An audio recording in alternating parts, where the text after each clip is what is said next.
Hello all, welcome back to our channel. ఇదైతే శ్రీశైలం సిరీస్లో third vlog. Remaining 2 vlogs వచ్చేసరికి ఒకటేమో మల్లమ్మ కన్నీరు సిద్ధరామప్ప కొలను, ఇంకొకటేమో శివుడికి అభిషేకం ఎలా చేసుకోవచ్చు అని నేర్పించినారు సుబ్రహ్మణ్యేశ్వర స్వామికి. ఆ డీటెయిల్డ్ వీడియోస్ అన్ని ఎండ్ స్క్రీన్లో మరియు డిస్క్రిప్షన్లో యాడ్ చేసేసాం, చూసేసేయండి.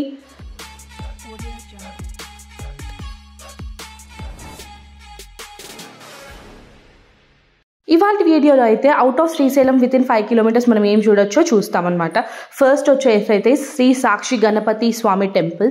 శ్రీశైలం వచ్చినట్టు మనం ఇక్కడ గణపతిని విజిట్ చేస్తే అది సాక్ష్యంగా ఆ గుడికి సాక్షి గణపతి టెంపుల్ అనేది వచ్చేసింది. మనం చూసే 5 ప్లేసెస్లో ఇది ఒకటి అన్నమాట. ఈ సాక్షి గణపతి టెంపుల్కి కూడా మనం వెళ్ళాలి అనుకుంటే ఈ 5 ప్లేసెస్కి కలిపి ఆటో మాట్లాడుకోవచ్చు. 4 మెంబర్స్ ఉంటే పర్ టోటల్ 600 అలా తీసుకుంటారు. ఫోన్స్ అయితే అలో చేయలేదు లోపల వీడియో తీయడానికి. సో అవుట్ సైడ్ ఏవైతే ఉన్నావో అవైతే చూపించగలుగుతున్నాం. మేము వెళ్ళినప్పుడు అయితే అక్కడ చెట్లు అమ్ముతున్నారు చిన్ని పాట్స్లో, అవి ఇంట్రెస్ట్ ఉన్న వాళ్ళు కొనుక్కోవచ్చు. అండ్ అలా కాకుండా ఫ్యామిలీగా కాకుండా ఇండివిజువల్ షేర్ ఆటోలో వెళ్ళాలంటే పర్ హెడ్ 100 రూపీస్ తీసుకుంటారు. ఫస్ట్ సాక్షి గణపతితో స్టార్ట్ చేసి తర్వాత అయితే హటకేశ్వరం, ఫాలధార, పంచదార ఇవన్నీ విజిట్ చేసామన్నమాట. హటకేశ్వరం యొక్క హిస్టరీ తెలుసుకోవాలనుకుంటే పూర్వకాలంలో హటకాసురుడు అనే రాక్షసుడు ఉండేవారు. శివుడు అతని భక్తికి మెచ్చి అక్కడ హటకేశ్వరుడు అనే స్వామి రూపంలో వెలిశారట. ప్రదేశాన్ని ఆదిశంకరాచార్యులు వాళ్ళు కూడా సందర్శించారని చెప్పి పురాణాలు చెప్తున్నాయి. ఈ హటకేశ్వరుని గుడి దగ్గర కార్తీక మాసంలో మరియు శివరాత్రి అప్పుడు జనాలు వేలాది సంఖ్య భక్తుల్లో వస్తారని చెప్పి నానుడి.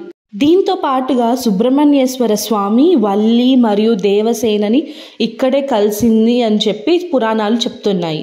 ఇక్కడైతే కోతులు చాలా ఉన్నాయి, జాగ్రత్తగా వెళ్ళండి. కానీ ఒక్కటి కూడా మాత్రం గర్భాలయంలోకి అయితే రాలేదు, బయట మాత్రమే ఉన్నాయి. మీరు ఏమైనా క్యారీ చేసేటప్పుడు థింగ్స్ కానీ అలాగా జాగ్రత్త. ఎందుకంటే మన దగ్గర ఏమైనా థింగ్స్ ఉంటేనే అవి మన దగ్గరికి వస్తాయి, లేకపోతే వాటిపైన అవి కామ్గా చూసుకుంటాయి అన్నమాట.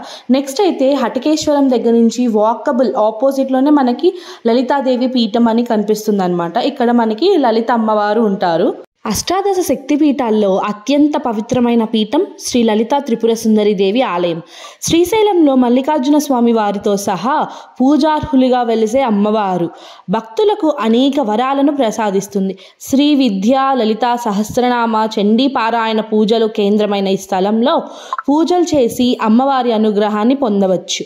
లలితా త్రిపుర సుందరి అమ్మవారి కృప కలిగితే భక్తుని జీవితంలో అన్ని విఘ్నాలు తొలగిపోతాయని విశ్వాసం. థర్డ్ ప్లేస్ వచ్చేసి ఫాలధార, పంచదార. దీనికి కూడా మెట్లు దిగేటప్పుడు చాలా జాగ్రత్తగా దిగండి, ఎందుకంటే వర్షం పడితే కనుక మెట్లు జారుతాయి. ఫాలధార అంటే ఫలితాన్ని ప్రసాదించే జలధార అన్నమాట. పంచదార అంటే 5 జలధారలు కలిసే ప్రదేశం. ఆదిశంకరాచార్యులు కూడా ఇక్కడ దీర్ఘకాలంగా తపస్సు చేశారట. అదే సమయంలో ఆయనకు పరమశివుడు మరియు భ్రమరాంబికాదేవి దర్శనం ఇచ్చినట్లు కథనాలు చెప్తున్నాయి. ఇక్కడే ఆయనకు శివానంద లహరి అనే ప్రసిద్ధ గ్రంథం రాత ప్రేరణ కలిగిందని అంటారు. మీరు కనుక ఇప్పుడు కూడా వెళ్ళి చూస్తే అక్కడ ఆదిశంకరాచార్యుల వాళ్ళ గుడి ఉంటుందన్నమాట. సో ఖచ్చితంగా విజిట్ చేయండి. అండ్ మనకి ఆ వాటర్ ఎక్కడి నుంచి వస్తుందని అయితే మనకి ఏ ఐడియా ఉండదన్నమాట. కానీ 24/7 వాటర్ అయితే వస్తూనే ఉంటుంది. మీరు కనుక టేస్ట్ చేస్తే ఫాలధార అయితే ఒక టేస్ట్ ఉంటుంది, పంచదార అయితే దానికన్నా కొంచెం తియ్యగా ఉంటుంది. అంటే కీన్గా అబ్జర్వ్ చేస్తే తప్ప డిఫరెన్స్ తెలియదు. మేమైతే చూడగలిగాము. ఇన్ కేస్ మీరు విజిట్ చేస్తే మాత్రం వాటర్ని ఖచ్చితంగా టేస్ట్ చేసేయండి. ఈ వాటర్ తాగడం వల్ల మనకి హెల్త్ చాలా బాగుంటుంది అని చెప్పి భక్తుల నమ్మకం అన్నమాట. ఇక్కడ కూడా చాలా స్లిప్పరీగా ఉంటుంది, కాలు చాలా స్ట్రాంగ్గా పెట్టి వెళ్ళండి, లేకపోతే జాగ్రత్త పనక పడతామన్నమాట.